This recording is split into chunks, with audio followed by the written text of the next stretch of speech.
Xabar 24 kanali o'z ishini boshladi. Bugun dasturimizda Tramp Eron qo'shnilaridan uzr so'radi va taslim bo'ldi. AQSh bilan kamida 10 yillik urushga tayyormiz – Eron generali. Xitoy Eronga yordam berishga tayyorlanmoqda – AQSh razvedkasi. Erdo'g'on urushda Isroil katta o'yin o'ynayotganini tasdiqladi. Netanyahu Eron xalqini qo'zg'olon ko'tarishga chaqirdi. Sizni bel va bo'yin og'riqlari bezovta qiladimi? Unda sizga ajoyib Glisson ilgagi bo'yin umurtqasini cho'zish uchun ideal moslamani taklif etamiz. Glisson ilgagi bo'yin umurtqasini muloyim cho'zish uchun mo'ljallangan. Bo'yin va orqa sohadagi og'riqlarni yengillashtiradi. Skolyozni davolashga va bo'yindagi grijani yo'qotishga yordam beradi. Mushaklarning zo'riqishini kamaytiradi va bosh-miya qon aylanishini yaxshilaydi. Stress va asabiylikni kamaytiradi. Uy sharoitida foydalanish uchun ideal. Salomatligingizga e'tibor bering. Hoziroq buyurtma bering. To'lovni mahsulot qo'lingizga olganda qilasiz. O'zbekiston bo'ylab yetkazib berish xizmati mavjud.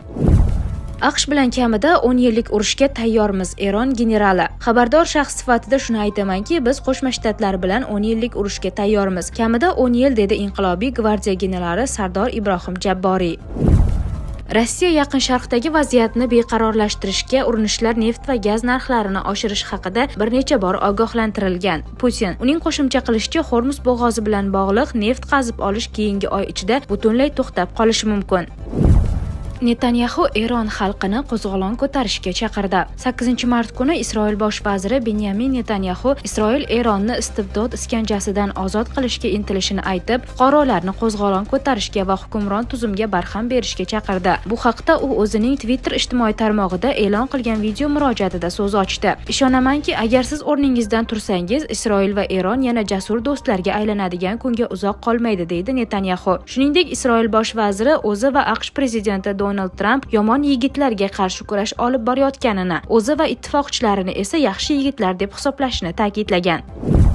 Eron Isroilni kassetali raketalar bilan bombardimon qildi. 9-mart kuni Eron Isroilni kassetali o'q-dorilar bilan jihozlangan raketalar orqali o'qqa tutdi. Bu haqda The Times of Israel xabar berdi. Nashrning yozishicha, kun boshidan buyon Eron 7 marta yalpi zarba yo'llagan. Raketalar butun mamlakat bo'ylab joylashgan obyektlarga qaratilgan. Hujum oqibatida Isroilning markaziy qismida bir kishi halok bo'lgan, yana 2 kishi jarohatlangan. Eron davlat televideniyasi ushbu zarbalarni olqishlab, kuni kecha Eronning yangi oliy rahbari etib saylangan Mujtabo Xamenei rahbarligidagi raketalarning birinchi to'lqini uchirilgani haqida hisobot bergan. Ma'lumot uchun, kassetali o'q-dorilar nishonga tekkanida maydaroq o'q-dorilarni sochib yuboradi. Bu esa shikastlash maydonini sezilarli darajada kengaytiradi. Ular tinch aholi uchun o'ta xavfli hisoblangani sababli 120 dan ortiq davlat qo'shilgan kassetali o'q-dorilar bo'yicha konvensiya bilan taqiqlangan. Na Eron, na Isroil ushbu konvensiyani imzolagan. 8-mart holatiga ko'ra, Isroilda Eron zarbalari oqibatida 11 kishi halok bo'lgan. Eronda esa mustaqil baholashlarga ko'ra, Isroil va AQSh hujumlari qurbonlari soni 1200 kishidan oshgan.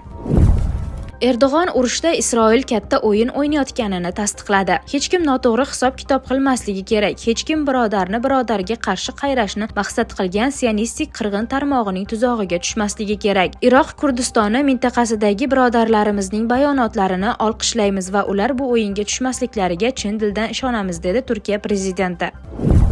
Xitoy Eronga yordam berishga tayyorlanmoqda – AQSh razvedkasi. AQShda Xitoy Eronga moliyaviy yordam ko'rsatish, shuningdek raketalar uchun ehtiyot qismlar va komponentlar yetkazib berishga tayyorgarlik ko'rayotgani haqida razvedka ma'lumotlari mavjud. Bu haqda vaziyatdan xabardor manbalarga tayanib CNN xabar berdi. Xitoy o'z qo'llab-quvvatlashida ancha ehtiyotkor. U urush tugashini xohlaydi, chunki bu uning energiya ta'minotiga tahdid soladi, deydi telekanal manbalaridan biri. The Washington Post manbalariga ko'ra, ikki davlat o'rtasidagi yaqin aloqalarga qaramay, Xitoy hozircha Eronga yordam bermayapti. Reuters 5-mart kuni Xitoy Eron bilan Hormuz bo'g'ozi orqali neft tankerlari va qatar suyultirilgan tabiiy gazi ortilgan kemalarni xavfsiz o'tishini ta'minlash bo'yicha muzokaralar olib borayotganini xabar qilgan. Nashr manbalariga ko'ra, o'z neftining qariyb 45% ushbu bo'g'oz orqali import qiladigan Pekin Tehrondan tankerlar uchun xavfsiz yo'lak talab qilmoqda. The Washington Post nashrining yozishicha, Rossiya Eronga Yaqin Sharq mamlakatlaridagi Amerika harbiy obyektlariga zarba berish uchun ma'lumotlar taqdim etmoqda. Nashr manbalariga ko'ra, Rossiya tomonidan berilgan ma'lumotlar Amerika kemalari va samolyotlari haqida axborotni o'z ichiga oladi. Rossiya yordami ko'lami hozirgi bosqichda to'liq aniq emas.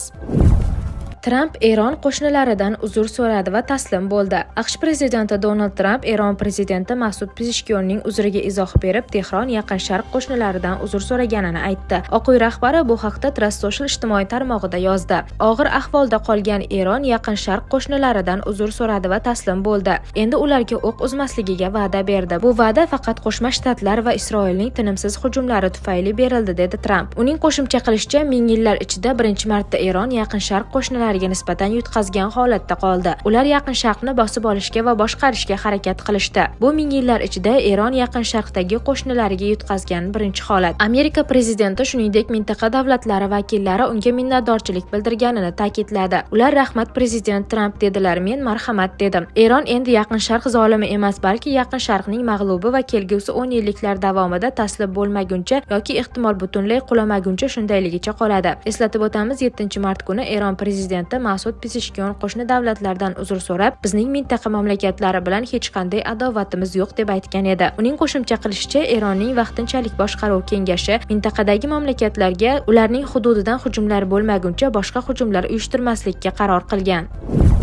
AQSh Yaqin Sharqqa 3-aviatashuvchi kemasini yuboradi. AQSh Yaqin Sharqqa 3-aviatsiya tashuvchi kemasini yuboradi. Mamlakat Eron neftini olib qo'yish bilan tahdid qilmoqda. Bu haqda The Moscow Times xabar berdi. AQShning energetik ustunlik bo'yicha milliy kengashi direktori Jarrod Eygen Washington Eronning neft zaxiralarini o'z nazoratiga olish niyatida ekanini aytdi. Bizning maqsadimiz Erondagi ulkan neft zaxiralarini terrorchilar qo'lidan olib qo'yish, dedi u Fox Business telekanaliga bergan intervyusida. AQSh prezidentining yordamchisi o'rinbosari ham hisoblangan Eygenga ko'ra, bunday natija uzoq muddatli foyda keltiradi. Sababi Hormuz bo'g'ozi orqali neft yetkazib berish bilan bog'liq xatarlarni kamaytiradi. Oq uy vakili shuningdek, yil boshida AQSh harakatlari natijasida neft qazib olish hajmini tez fursatda oshirishga erishilgan Venesuela tajribasini misol qilib keltirdi. Unga ko'ra, Amerikaning Chevron neft kompaniyasi u yerda bor yo'g'i 2 oy ichida ishlab chiqarishning rekord darajasiga erishgan. Bu bayonotlar Amerikaning 3-aviatashuvchi guruhini Yaqin Sharq mintaqasiga jo'natishga tayyorgarlik ko'rish fonida yangradi. 5-mart kuni USS George Bush aviatashuvchisi shuningdek unga hamrohlik qiluvchi kemalar va jangovar samolyotlar guruhi milliy miqyosidagi missiyalarda ishtirok etish uchun zarur bo'lgan o'quv mashg'ulotlarini yakunladi. Endilikda ular Yaqin Sharqqa jo'nashni kutmoqda. Hozirda mintaqada Avram Lincoln Gerald Ford aviatashuvchilari boshchiligidagi AQShning 2 zarba beruvchi guruhi faoliyat yuritmoqda. Birinchisi Arabiston dengizida, ikkinchisi esa Qizil dengizda qayd etilgan. The Wall Street Journal nashrining yozishicha, Jorj Bush fevral oyi boshida Yaqin Sharqqa joylashtirish uchun tayyorgarlik ko'rish buyrug'ini olgan edi.